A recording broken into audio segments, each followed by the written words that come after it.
your girl Shalae, and I'm back today with another video. In today's video, we're going to be discussing the $120 summer pandemic EBT. We also have new pilot programs that are on the horizon.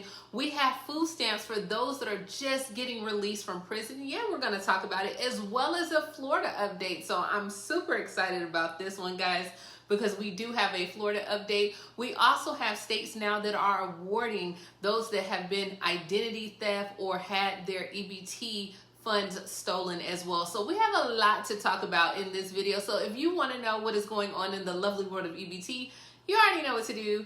Stay tuned. Your girl's got you covered. Now, if this is your first time tuning into my channel, darling, this is not normally how I live. If you are not new here, then you guys know that a lot of times I travel for my job. I happen to be on military orders, but I'm still going to get this video out to you, okay? So, hi, hello, hey friend. My name is Shalae, and here on this channel we discuss shopping, saving, and everything in between. I would love to have you a part of my internet family. Super easy. Click the big old red subscribe button down below and you're in just like that. And while you're at it, go ahead and give me a like, because it doesn't matter the time, the place, honey.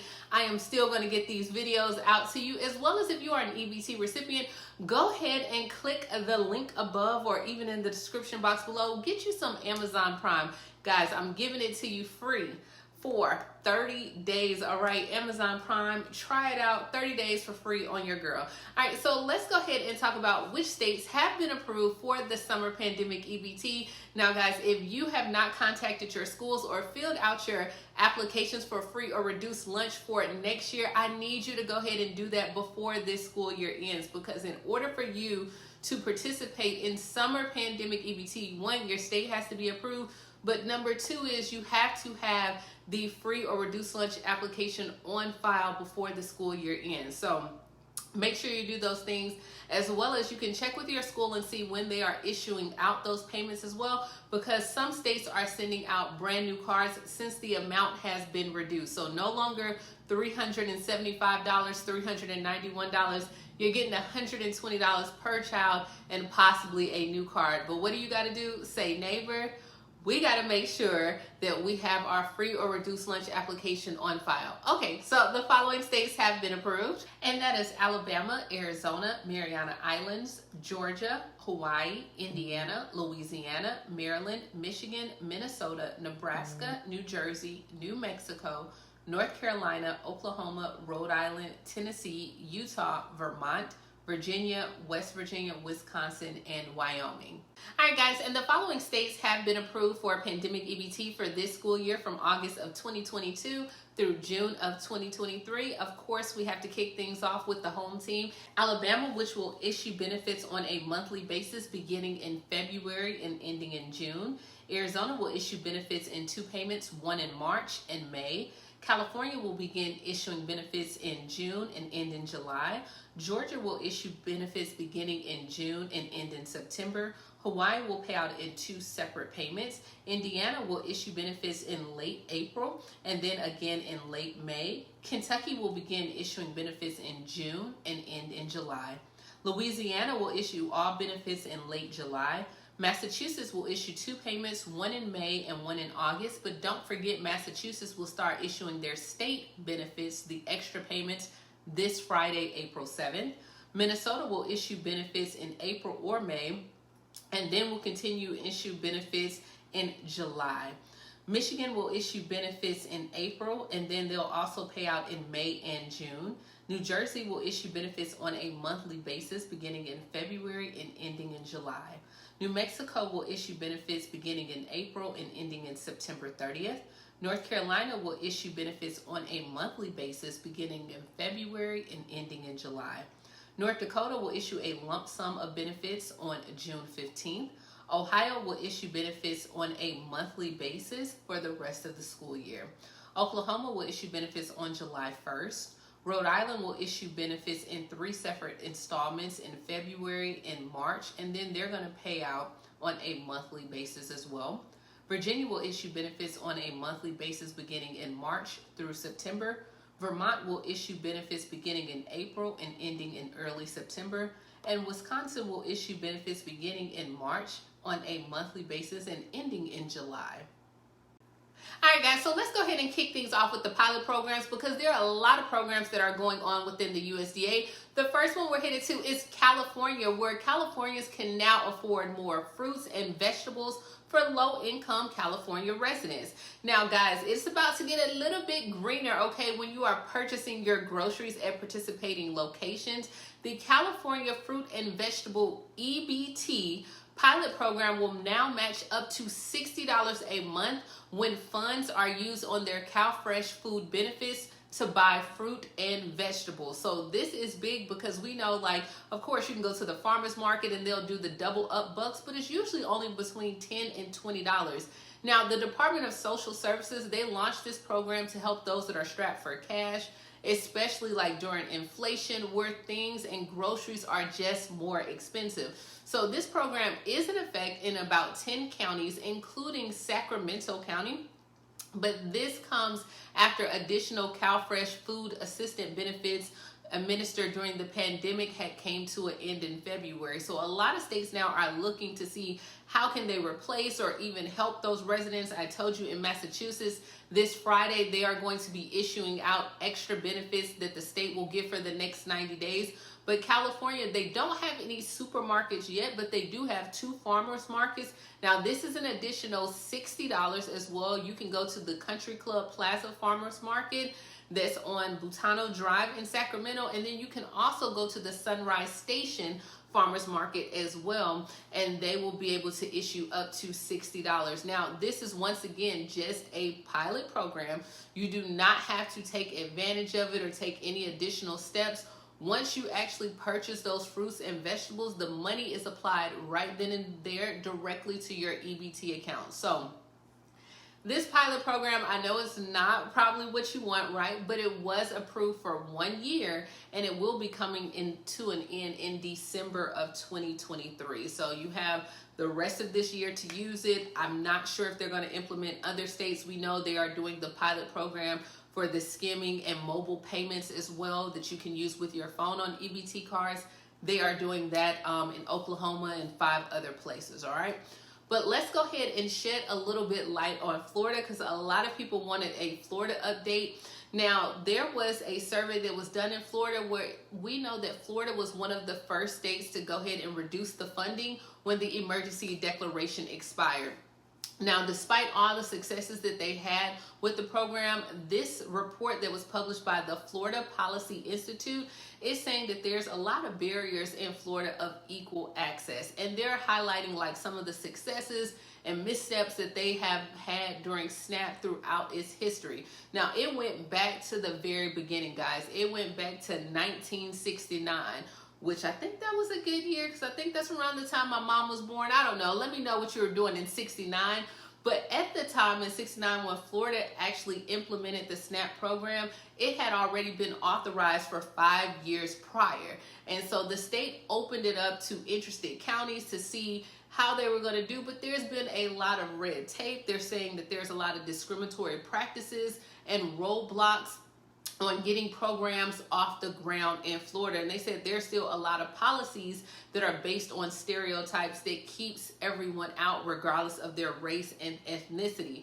The report even went on to say that like many college students are not eligible and even felons are banned from the benefit. And so they're like, hey, these policies are helping those who need this service the most. And they were like, if somebody already has done their time for drug trafficking, for example, then they should be able to get food assistance. But based on their policies now, they would never be able to get food assistance in the state of Florida. So the policy is going through and stating all the things that need to be done and how to educate lawmakers and just saying, hey, this isn't just necessarily an African-American issue, but also this is what needs to be in the best interest of the individual and the state as a whole. So I don't know what's going to come from this, but Florida, when I tell you the survey is being done, not sure if you're going to get extra benefits, but hey, Florida was in the news. That's all I can find this week for it. So let me know, are some of the things that were found in the survey, are they truthful? I do not live in Florida. Do you feel that there are issues when it comes to discriminatory processes and EBT and that they don't want to help people? Do you think that the felons should be able to have food assistance, or even college students? Because Florida has some of the strictest rules when it does come to EBT.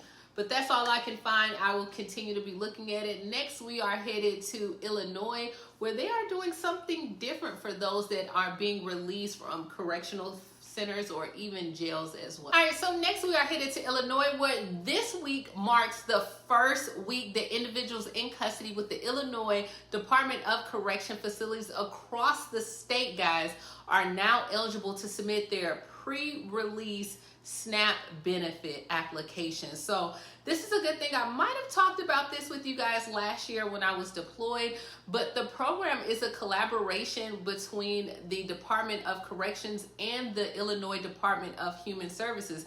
Now, this began as a pilot program with the Logan Correctional Facility in July of 2022.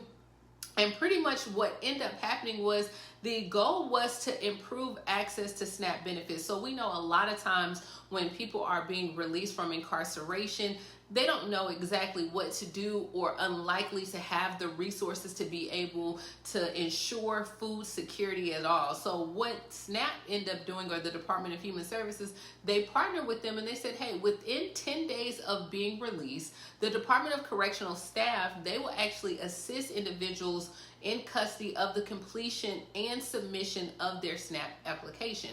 So upon receipt of the application, then the Department of Human Services, they will conduct a phone interview with the individual, and then on the day that they are released, the application would be certified. And then so once they actually leave jail or the facility, they will be given a card, and then those SNAP benefits will be loaded onto the card within 2 working days. So that will be issued to them immediately upon release. Now, this is a great thing. I really like this program. Texas is really trying to get on board with this program as well. The Feeding Texas Network is now calling on state legislators to go ahead and support this initiative as well. They're like, look, we are dealing with a lot of people that are leaving the criminal justice system, and they need a virtual day of advocacy. And so at any given time, nearly 300,000 Texans are on parole, probation, and any of these Texans are struggling to reintegrate back into society. And a large percentage of the rearrested or reincarcerated within a few years of release. And they're like, if we can have early access to SNAP benefits to ensure that these formerly incarcerated Texans have immediate resources or food when they begin rebuilding their lives, this can make a change for a lot of people. So let me know, what do you think about this? If you are leaving prison or some type of facility or correction facility, is this a good program to have? But this week in Illinois, they will have it. Now, I hope more states start to adopt this. I don't know if Alabama will. Once again, this was another pilot program. But now, guys, we are up to 4 states that will be paying back stolen SNAP funds. So we all know that back in 2022, one of the trends that happened or emerged was a lot of chaos with the spike in food benefit thefts. Now, I'm not sure how much people were able to steal from the USDA or what was going on. And even right now, I don't think everyone has like the number of incidents that happened. But we all know that in Massachusetts and Maryland, both states have released data that they said that criminals were able to get over millions and millions of dollars of stolen benefits. And so Maryland was like, look, they took this money from people who need it. So Maryland was the first state right out the gate that was like, boom, we're going to go ahead and submit our application. I want to say they submitted it back in February. They got approved about 2 weeks later, and then they began implementation on March 5th. So in Maryland, if your benefits were stolen between October 1st of 2022 and February 28th of 2023, then you have until May 31st to go ahead and file a claim. If your benefits were stolen after March 1st of 2023, then you have 45 days to go ahead and file that claim. You can check out the website. but Maryland was the first. So right after Maryland, we have Vermont that was not too far behind as well, where they launched its benefits recovery scheme on March 14th. Now, victims in Vermont, they don't have a lot of time to report their stolen money as well. If you had your benefits stolen between October 1st of 2022 and March 14th in Vermont, you have until April 12th to file your claim, which I want to say is what, probably another week or so. Now, I'm excited because Alabama is on this list. Alabama and Iowa, they both submitted their plans on February 24th, but Alabama is due to start implementation a slight bit sooner than Iowa. So Alabama SNAP recipients who have funds stolen, you should be able to apply for reimbursement by May 30th. So keep your eye on the Alabama Human Resources page for deadlines and different information as it becomes available. But you don't have to do that because I've been watching it for you, because you know how I feel about my state. And then Iowa's reimbursement plan was approved on March 22nd. But they're like, it's going to take a few more months for implementation before it begins. Remember, this is state driven, so your states have to submit some type of plan and what they plan to do on giving you or getting you back your benefits. So Iowa victims can now start applying for their money back as early as June 15th, but you can check out the Iowa SNAP website as well for other information as it becomes available. Now, earlier in the video, I told you guys that the summer pandemic EBT will be coming back at $120 per child. A lot of schools are now telling parents to go ahead and make sure you get those free and reduced applications on file before the end of the school year to ensure that you will be able to qualify for that $120 payment. West Virginia is now the next school that's saying, hey, please get those applications submitted. So if you have not yet done so, please go ahead and do it. But let me know, guys, what do you think about prisoners or those being released from incarceration being able to get SNAP immediately? How do you feel about that? What do you think about what's going on in Florida as well as the EBT pilot programs? I mean, there's so much that's going on. There's so much that they're trying to take away, and I'm here to report it all. So let me know all the comments down below. What do you think about all this madness in Texas? Do they need to implement the incarceration program? Does every state need to implement it as well? Were you a victim of EBT fraud and scheming? Let me know, or skimming. Let me know all the things down below. As always, please like, comment, subscribe, and definitely try out some Amazon Prime free for 30 days. This is going to be my location here for a few weeks. You know how your girl do. We in and out, we zipping and zooming, okay? But we're still getting those videos, and then I'll be back and we can be back on our normal schedule. So thank you always, guys, for tuning in. Please like, comment, subscribe, and I will talk to you later, Gator. Bye, guys.